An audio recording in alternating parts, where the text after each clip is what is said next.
नमस्कार, news nation digital के हमारे इस खास एपिसोड खबरें दुनिया की में आपका स्वागत है। मैं हूं सुमित कुमार दुबे।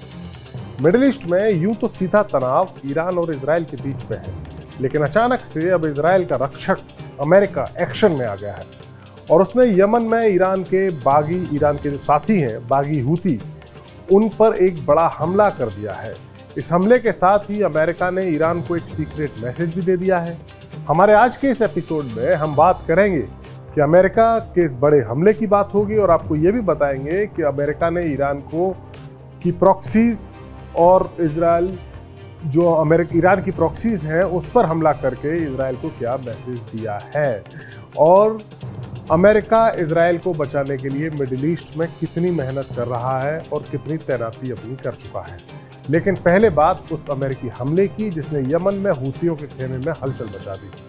अमेरिका ने कई साल बाद अपने स्टील्थ बॉम्बर B-2 स्पिरिट का इस्तेमाल किया है। यह अमेरिका का सबसे महंगा हथियार है। अमेरिका ने यमन में मौजूद हूती विद्रोहियों के हथियार डिपो पर बमबारी करके उसे बर्बाद कर दिया। ये हथियार डिपो जमीन के अंदर कंक्रीट के बंकरों में थे जिन्हें बमबारी से तबाह किया गया। हूती बागियों के इन हथियारों के बल पर ही हूती बागी लाल सागर में बाब अल मांदेब खाड़ी और अदन की खाड़ी में इंटरनेशनल जहाज़ों पर मिसाइल्स, रॉकेट्स और ड्रोन से हमले किया करते थे। अमेरिका के इस हमले का मकसद हूती विद्रोहियों को कमजोर करना है ताकि इंटरनेशनल समुद्री रास्तों पर इनकी वजह से कोई खतरा पैदा ना हो।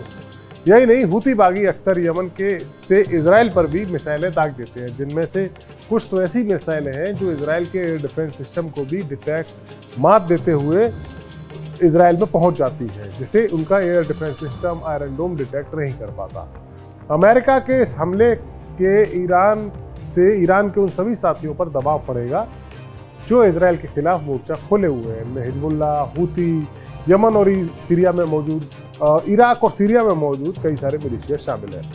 मिडिल ईस्ट में अमेरिका के कई मिलिट्री अड्डे हैं अलग अलग देशों में, लेकिन अभी तक ऐसी कोई जानकारी नहीं आई है कि अमेरिका ने इन मिलिट्री अड्डों में से किसी पर अपने सबसे घातक बॉम्बर B-2 को तैनात किया हो।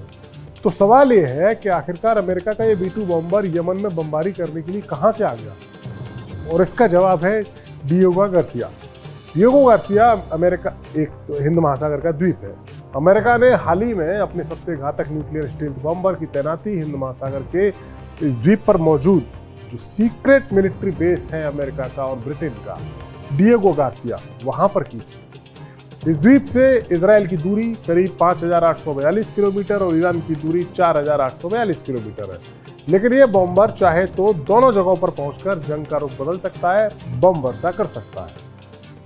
कितना बड़ा और खतरनाक बॉम्बर है इसके बारे में आपको बताते हैं। हम इस बॉम्बर की आपको खूबियां बताते हैं, आपको वाकिफ कराते हैं कि जिसके चलते अमेरिका का ब्रह्मास्त्र से कहा जाता है। इस बॉम्बर की रेंज करीब 11,000 किलोमीटर की है। B-2 न्यूक्लियर स्टेल्थ बॉम्बर को 2 लोग उड़ाते हैं, एक पायलट होता है और दूसरा मिशन कमांडर। इसकी लंबाई 69 फीट की है। इसकी पंखों की लंबाई 172 फीट की है। 17 फीट ऊंचे इस जहाज का वजन करीब 71,700 किलोग्राम होता है, जबकि पूरे हथियारों के साथ ये 1.7 लाख किलोग्राम वजन लेकर उड़ान भर सकता है। मैक्सिमम स्पीड इसकी 1010 किलोमीटर प्रति आवर है। आमतौर पर ये 900 किलोमीटर प्रति घंटे की रफ्तार से उड़ता है। यह आसमान में मैक्सिमम 50,000 फीट की ऊंचाई तक पहुंच सकता है। B-2 स्पिरिट एक मल्टी रोल बॉम्बर है जो पारंपरिक और परमाणु दोनों तरह के हथियार यानी दोनों तरह के बॉम्ब ले जाने में सक्षम है। इसे अमेरिका का सबसे खतरनाक स्टील्थ बॉम्बर कहा जाता है। इसमें या तो 80 बड़े बम या फिर 16 परमाणु बम रखे जा सकते हैं जो कि अमेरिका अपने दुश्मन के ठिकानों पर बरसा सकता है। सवाल यह है कि अमेरिका ने अपने इतने खतरनाक हथियार का इस्तेमाल हूतियों के खिलाफ करके क्या संदेश दिया है। दरअसल ये संदेश सीधा सीधा ईरान के लिए है। हूतियों ने ईरान की तरह जमीन के अंदर कंक्रीट के बंकर बनाकर अपने हथियारों को छुपाया, लेकिन अमेरिका की बमबारी में हूतियों का ये जखीरा नष्ट हो गया, बच नहीं सका। यानी साफ है कि जिस तरह अमेरिका ने हूतियों के तहखाने में मौजूद गोला बारूद को नष्ट किया है, वैसे ही ईरान को भी या ईरान के गोला बारूद को भी नष्ट किया जा सकता है जो कि जमीन के अंदर तहखानों में है।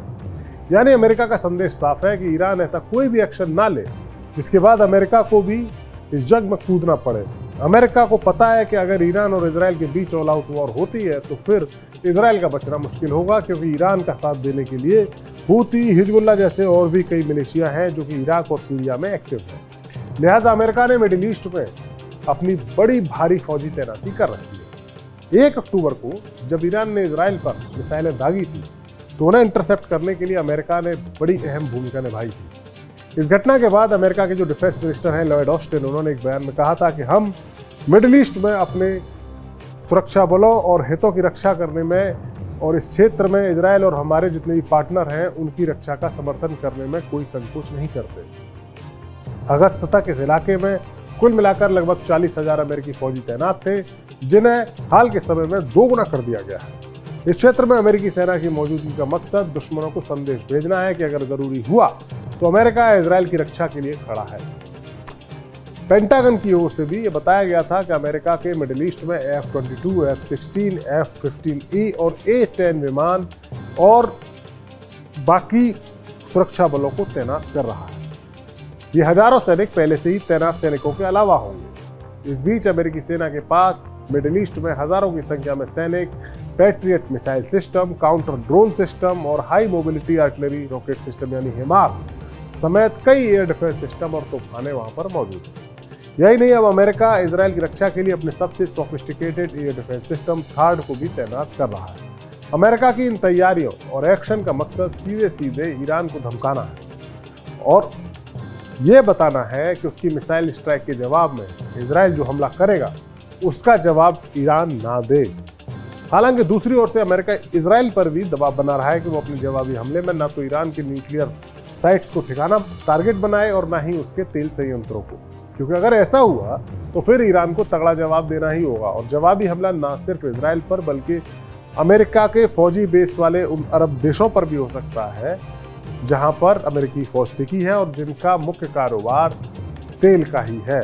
ईरान का इशारा साफ है, अगर हमारे तेल संयंत्रों को निशाना बनाया गया, हमारे न्यूक्लियर फैसिलिटीज पर अटैक किया गया, तो हम यानी ईरान इजराइल पर तो हमला करेंगे ही, लेकिन साथ साथ उन सभी देशों में हमला करेंगे जहां पर अब अमेरिका की फौजें तैनात है। और इन देशों में Saudi Arabia, Kuwait, Bahrain, Qatar ऐसे देश खास है, UAE में शामिल है। तो इन सभी मुल्कों ने अमेरिका पर दबाव भी बनाया हुआ है कि लड़ाई ज़्यादा ना बढ़े।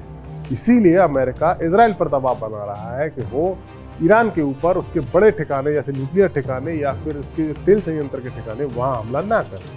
अब सभी निगाहें इजराइल के उस हमले पर टिकी है, जो वो जवाबी हमला जिसे वो कह रहा है, क्योंकि इसी हमले से मिडिल ईस्ट में जंग की दिशा तय होगी।